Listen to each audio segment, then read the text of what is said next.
Hello, and welcome back to part two of this module. Um, I want to talk a little bit about niche organization and how communities can organize themselves a little bit and some characteristics and patterns that have to do with that. So first off, I want to start with a few patterns here. One is body size, and there's a number of patterns associated with body size. And the first one I want to talk about is the metabolic rate, and we'll get to how this sort of has implications at the population and community levels. But the main trend with body size and metabolic rate is that energy requirements tend to increase with body size. And so if we're looking at this first figure here, you have body mass on our x-axis and metabolic rate, basically how many calories per hour are being burnt on the y-axis here. Pretty easy to see as you increase in body mass, you're increasing, the metabolic rate in a pretty linear way among different groups here. Now it's actually not a linear relationship. It's actually scaled. So this is sort of what it looks like across the full range there, where it's not going to increase forever. You're going to get some leveling off.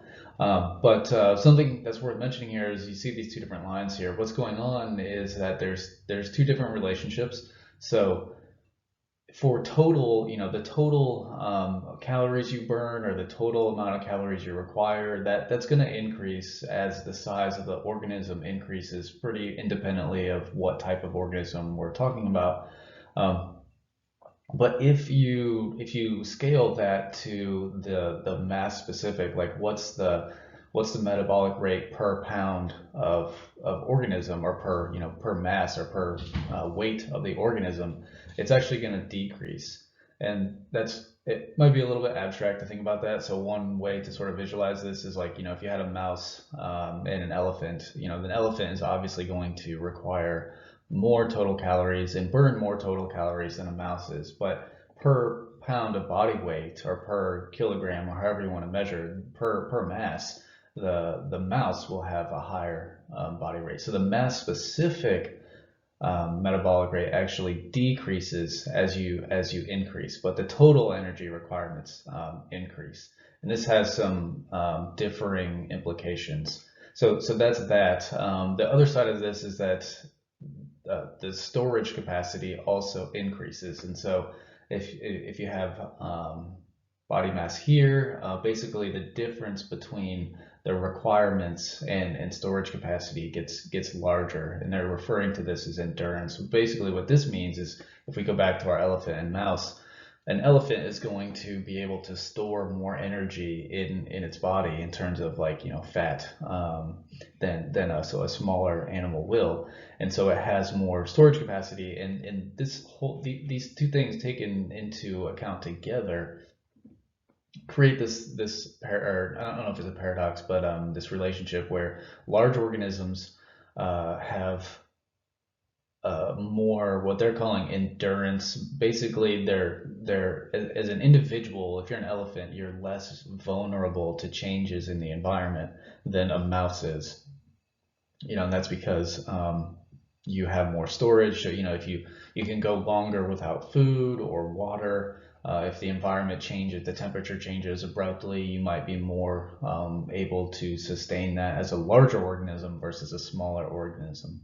But it has some different implications at the population level. And so one of those is that body size, the relationship between body size and abundance. So species that are larger tend to be less abundant in population. And we're sort of looking at distributions of those. So here you have mammals, and we're looking at body length in mammals, birds, beetles, and then all terrestrial animals together. And so as you increase in sorry, I lost my train of thought there. As you increase in body length or body size, basically you're getting what they're saying is a number of species. The species diversity decreases. It's both diversity and abundance. So even within the same groupings here, you're seeing lower numbers. So the larger body size you have, they're just going to be fewer types, fewer numbers, and fewer types of those types of organisms. A little bit different with insects, or specifically beetles. They have more of like a bell-shaped curve, whereas these are sort of skewed distributions. but still not a ton when you get to the edge here. And if you take all the terrestrial organisms, you can see there's just fewer types of organisms that are larger. And so, um, and another one more thing here is body size and range size. And so if you have a larger range, or sorry, a larger body size, you tend to have a larger range. Now it's a little bit tricky to kind of see here, and I kind of want to walk through this figure. So you're not seeing a linear sort of relationship, like the maximum. This is the log of the area, so the area of the geographic range for these different species. It's kind of the maximum is pretty steady across all of these, but what you're seeing is a change in the minimum. So you could draw like a diagonal line going like this, and diagonal line going like this, and that line would increase. And so you're seeing that as you increase body size, the minimum size of range tends to increase, and so that would also increase the average size of the range as well. So you could draw a general trend and say species that are larger tend to have larger geographic ranges, unless you're one of these that has a giant geographic range anyway, and that might not matter as much. So it's not quite as strong a relationship, but there's still something going on there. And if we were to sort of combine all of these things together, we could say large organisms use the environment at a larger scale and thus have a lower carrying capacity than smaller animals, which we just kind of outlined. There's tends to be more smaller organisms than there are larger organisms. And so if you're a member of a species that has a smaller body size, your population is going to be more resilient than an organism of a larger species. Larger species might have more resilient individuals, but there are fewer individuals in the population. So if something happens to the population, it's more at risk of going extinct than a smaller organism that has a larger population, if that makes sense. Okay, so there's also some other things related to body size and trophic status here. So different steps. First of all, yeah, different steps in the food chain are called trophic levels. So you have, your sort of imports to the system, which is organic matter. Then you have your primary producers and herbivores and primary carnivores, and you might have other things up here in different systems. Individuals in subsequent levels tend to be larger in size than individuals in the level beneath them. In general, we can say predators are larger than prey. Usually, not always. Pack animal or animals that hunt in packs, might see an inverse relationship there. But in general, predators are larger than their prey. And so if we were to move up here in each level, you would tend to see, not for every case, but you would tend to see an increase in body size. Something else that's worth mentioning as I'm looking at this is that the predators tend to be more generalist than species that are lower in the trophic level. So, basically what that means is the number of lines, which is sort of representing energy flow or which species is sort of preying on other species. There tends to be more lines as you move up because predators are going to prey on more different types of species than lower levels are. And the further up you go, that tends to increase as well. Continuing on with body size and trophic status, energy transfer through trophic levels is inefficient, so there's less energy available for upper levels, and this usually results in individuals in less individuals and lower total body mass. So we've already talked about that a little bit, but the reason is that, one of the reasons is that there's energy transfer is really, really inefficient. Like, there's been some classic studies.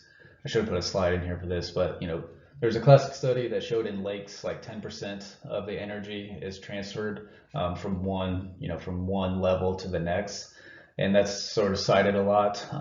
It's actually probably less than that. It's almost always less than 10%. Sometimes it's like 1% of the energy from one trophic level makes its way to the next, and that's basically for a number of reasons. Like most of the energy is lost as heat. just through energy transfer. Some organisms actually use this heat. Like we use this to keep our bodies warm. You know, I think endotherms is the term there. Like we actually, like homeostasis is, if I can remember back to my like bio classes, we actually require that energy to heat ourselves. And so a lot of it's lost. A lot of it's not necessarily transferred as biomass. But that has some implications. So less individuals and lower total body biomass, which you can kind of see. You do sometimes get these inversions, like forests are kind of interesting, and especially temperate forests, where you get this inversion in the number of individuals. So there's actually fewer individuals of trees than there are at other levels. But if you were to look at biomass, you know, it would look more like this. Basically, the organisms are so much larger, you know, the trees are so much larger than everything else. That there's a fewer number of individuals, even though the total biomass is still going to look, you know, something like this. So kind of interesting. Okay, I want to talk about one more thing here, and that's sort of putting some of these things on a spatial distribution, and getting back to this idea a little bit of this debate of, you know, whether communities are organized like this, a superorganism altogether, or whether things happen independently, or whether it's a little bit of both. Spoiler alert, it's almost always a little bit of both. But let's look at this. So these types of figures are something called a synocline. And what this is basically we're looking at the density of individuals, or the abundance is one way you could think of that, like how many individuals per area of a species or a number of species across some environmental gradient. So these are hypothetical, so this could be, you know, temperature or precipitation or elevation or whatever it is. How many individuals do you have as you increase, you know, whatever it is that you're looking at? And these were like some hypotheses that were generated basically to look at that question, whether it's, you know, are things dependent on one another or do they change independently? You know, this top one might be something we would expect if we assume that communities were the superorganism and they all tended to you know, depend on one another. So you would see, you know, all the species should decrease in abundance, you know, together, and other species, you know, of a new community should increase and decrease together, and so they wouldn't be really happening independent of one another. On the flip side of that, you know, maybe they do happen completely independent of one another, and so it has nothing to do with them at all.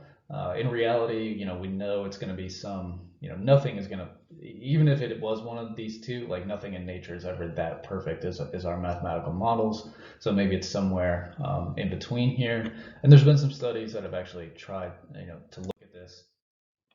One fairly well-known one is this, where they looked at the abundance of pine tree species in the Sierra Nevadas, in the Sierra Nevadas as across increasing elevation. So basically what you're seeing here is, you know, what's the prevalence of these species as you increase in elevation. And something I should point out here is, if you're looking at this, you know, you see a few species that occur up here, really high abundances, and then they kind of drop off, and some that are, you know, these are sort of the lower elevation. You know, if we were to cut elevation in half, this one's kind of in the upper bounds, but mostly these are in lower elevation and these ones are higher elevation. That's worth mentioning because these three up here are, I think, 3 needle pines, and these down here are, I think, the 5 needle pines. And basically that means that these up here are very similar in terms of their morphology and basically the niche that they occupy. And what you see is some serious niche partitioning here, where basically there's no overlap among these three right here. As soon as you get to about 1,000 meters in elevation right here, you see this drop off in abundance, you know, going from this species to, you know, ponderosa pine, you get an abrupt drop off. And then it happens again when you get to, I don't know, 1,800 meters, ponderosa pine drops off, and then you get a different species.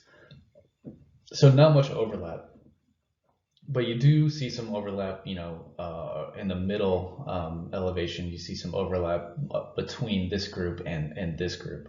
But down here, you know, there's again not much overlap between the 5 needle pines, even though there's overlap with these.